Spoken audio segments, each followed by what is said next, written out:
Hello students, आज मैं आपको फील्ड इफ़ेक्ट ट्रांजिस्टर के बारे में बताऊंगी। फील्ड इफ़ेक्ट ट्रांजिस्टर, जिसको हम शॉर्ट फॉर्म में FET या FET भी कहते हैं। फील्ड इफ़ेक्ट ट्रांजिस्टर क्या होता है और इसका नाम फील्ड इफ़ेक्ट ट्रांजिस्टर क्यों रखा गया? इसका नाम फील्ड इफ़ेक्ट ट्रांजिस्टर इसलिए रखा गया क्योंकि यह एक इलेक्ट्रॉनिक डिवाइस है जिसमें करंट का कंट्रोल इलेक्ट्रिक फील्ड द्वारा किया जाता है। जो इसमें करंट है उसको हम इलेक्ट्रिक फील्ड से कंट्रोल करते हैं, इसलिए इसको फील्ड इफ़ेक्ट ट्रांजिस्टर कहा जाता है। इसमें बेसिकली 3 टर्मिनल होते हैं: gate, drain and source. FET को JFET भी कहा जाता है, जंक्शन फील्ड इफ़ेक्ट ट्रांजिस्टर। ये एक यूनिपोलर डिवाइस है। यूनिपोलर का मतलब FET में करंट का कंडक्शन केवल एक टाइप के चार्ज कैरियर से होता है, या तो इलेक्ट्रॉन से या फिर होल से। जबकि BJT में इलेक्ट्रॉन करंट का कंडक्शन होल्स और इलेक्ट्रॉन दोनों की वजह से होता है। इसलिए BJT को बाइपोलर जंक्शन ट्रांजिस्टर कहते हैं। बाई का मतलब 2 टाइप्स के charge carrier, holes and electrons. तो हमारा जो FET है वो यूनिपोलर डिवाइस है।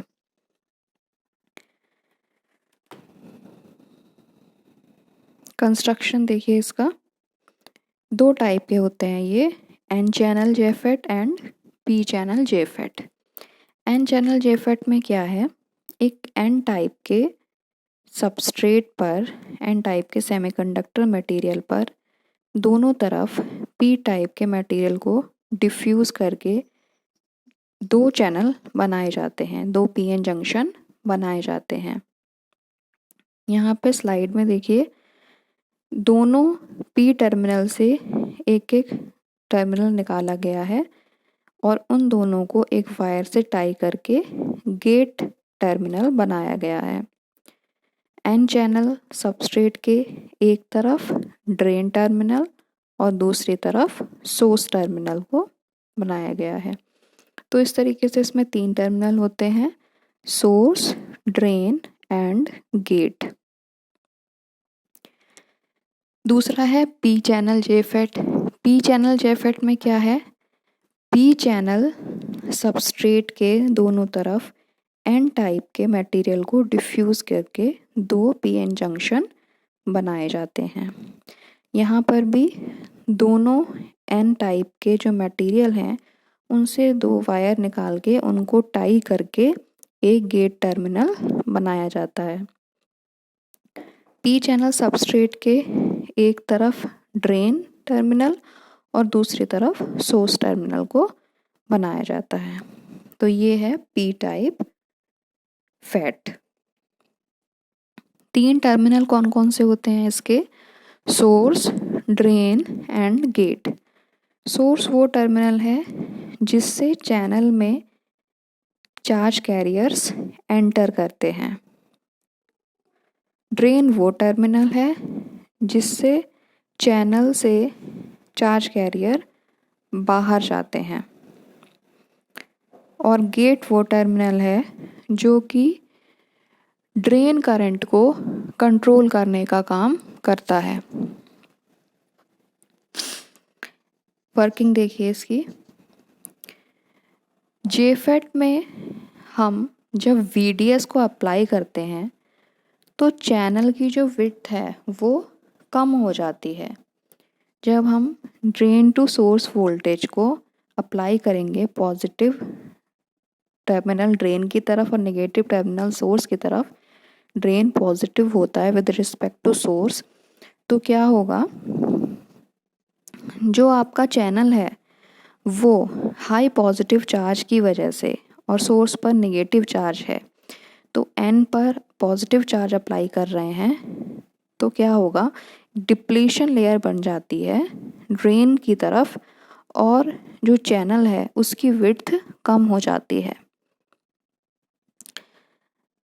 जब चैनल की विड्थ कम हो जाती है तो क्या होता है, जो चैनल है उसका क्रॉस सेक्शनल एरिया भी कम हो जाता है।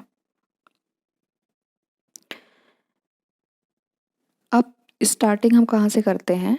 सबसे पहले हम VDS को अप्लाई करते हैं, ड्रेन टू सोर्स वोल्टेज को। जब VDS को अप्लाई करते हैं तो क्या होता है, सोर्स के तरफ से जो इलेक्ट्रॉन्स हैं वो ड्रेन की तरफ जाने लगते हैं। मतलब एन चैनल में मेजॉरिटी इलेक्ट्रॉन्स होते हैं, वो पॉजिटिव ड्रेन की तरफ अट्रैक्ट होने लगते हैं। मोर नंबर ऑफ इलेक्ट्रॉन्स ड्रेन की तरफ चले जाते हैं, जिससे अपोजिट डायरेक्शन में ड्रेन करंट फ्लो होना शुरू करती है फ्रॉम ड्रेन टू सोर्स, जिसको हम कहते हैं drain to source saturation current, और इसको IDSS से रिप्रेजेंट करते हैं। ये drain to source safe current और drain to source saturation current कहलाती है। उसके बाद हम क्या करते हैं, जब हम VGS को अप्लाई करेंगे गेट टू सोर्स वोल्टेज को, गेट टू सोर्स वोल्टेज हमेशा हम रिवर्स बायस रखते हैं। तो एन चैनल के केस में गेट पर हम नेगेटिव वोल्टेज अप्लाई करेंगे विद रिस्पेक्ट टू सोर्स। तो उससे क्या होगा, जैसे जैसे हम VGS को बढ़ाते जाएंगे, जो ID है ड्रेन करंट वो रिड्यूस होती जाएगी, क्योंकि सोर्स से सारे इलेक्ट्रॉन्स ड्रेन पर नहीं पहुंच पाते। वो reverse bias gate to source voltage की वजह से सारे इलेक्ट्रॉन्स ड्रेन की तरफ नहीं पहुंच पाते। जब आप नेगेटिव अप्लाई करेंगे गेट पे तो N चैनल P चैनल के होल्स P टाइप मटेरियल के जो इलेक्ट्रॉन्स हैं वो N की तरफ जाने लगेंगे और N के इलेक्ट्रॉन्स P की तरफ आने लगेंगे,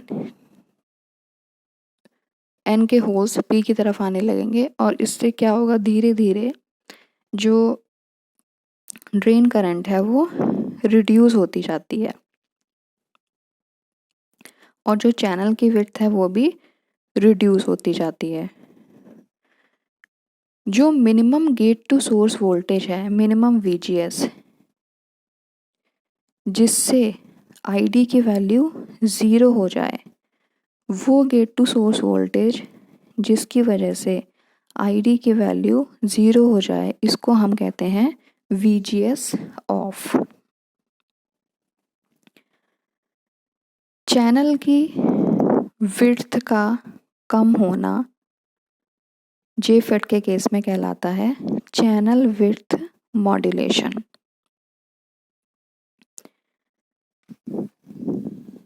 यहाँ पे देखिए मैंने इसको स्लाइड में दिखाया है।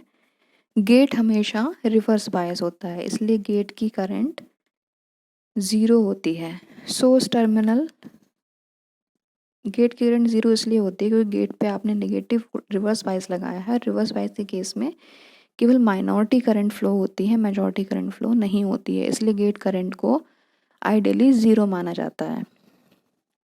सोर्स टर्मिनल ड्रेन सप्लाई के अंतिम छोर से जुड़ा रहता है, जो कि आवश्यक वाहकों की पूर्ति करता है। एन चैनल फेट में सोर्स टर्मिनल ड्रेन वोल्टेज के ऋणात्मक छोर से जुड़ा रहता है। जो ड्रेन होता है वो पॉजिटिव होता है विद रिस्पेक्ट टू सोर्स।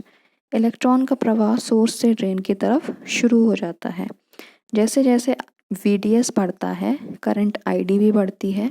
इन दोनों के बीच का यह संबंध तब तक चलता है जब तक कि VDS पिंच ऑफ वोल्टेज तक ना पहुंच जाए। मैक्सिमम जो VDS की वैल्यू है, जहां पर आपकी ड्रेन करंट मैक्सिमम होती है, उसको हम पिंच ऑफ वोल्टेज भी कहते हैं।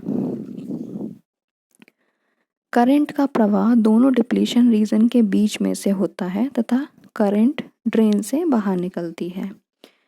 Current drain to source flow करती है।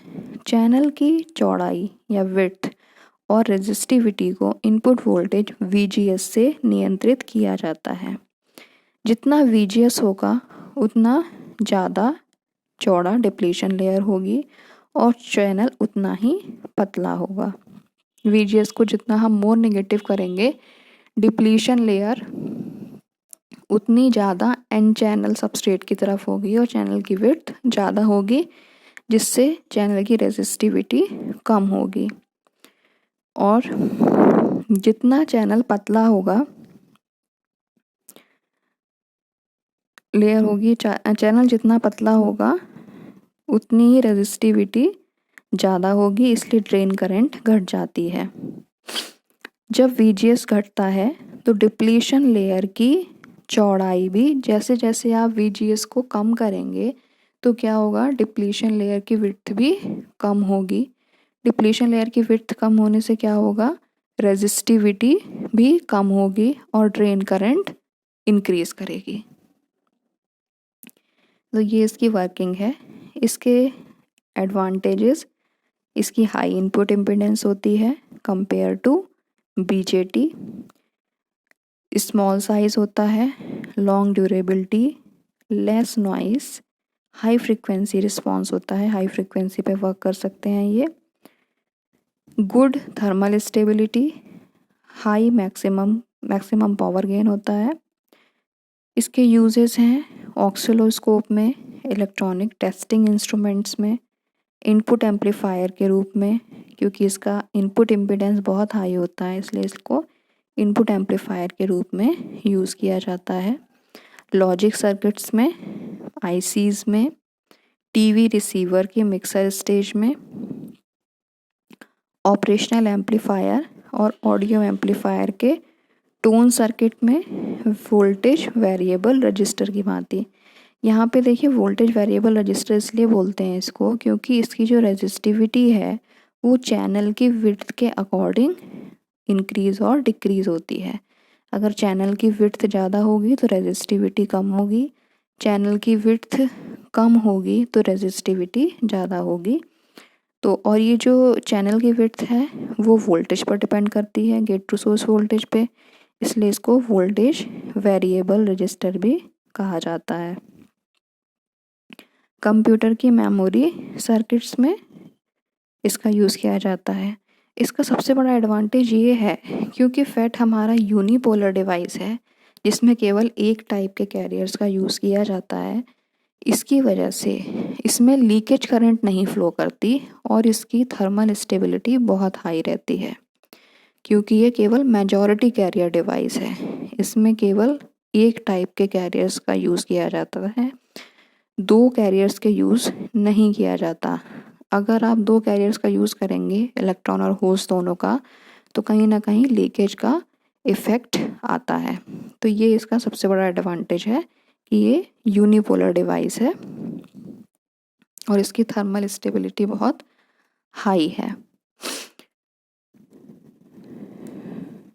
एक चीज़ और भी है इसमें,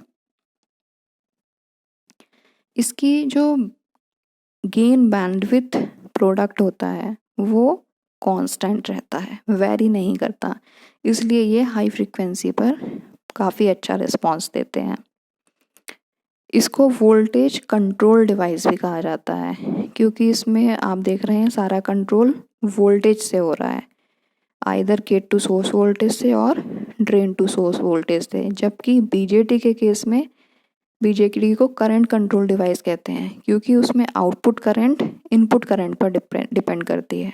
जैसे IC = बीटा IB, तो output current collector current input current पर डिपेंड करती है, इसलिए हम BJT को बोलते हैं करंट कंट्रोल डिवाइस और इसको हम बोलते हैं voltage control device. Minority carriers इसमें नहीं होते इसलिए इसको मेजॉरिटी कैरियर डिवाइस भी कहते हैं। इसका इनपुट इम्पीडेंस काफ़ी हाई होता है, अराउंड 1 मेगा ओम के आसपास। एक सबसे इम्पॉर्टेंट चीज़ ये है कि ये केवल सिलिकॉन से फैब्रिकेट किए जाते हैं, जर्मेनियम से फैब्रिकेशन इसका नहीं किया जाता है। तो ये है आपका FET के बारे में, जंक्शन फील्ड इफेक्ट ट्रांजिस्टर के बारे में। नेक्स्ट हम आपको बताएंगे MOSFET के बारे में, metal oxide semiconductor field effect transistor. Thank you.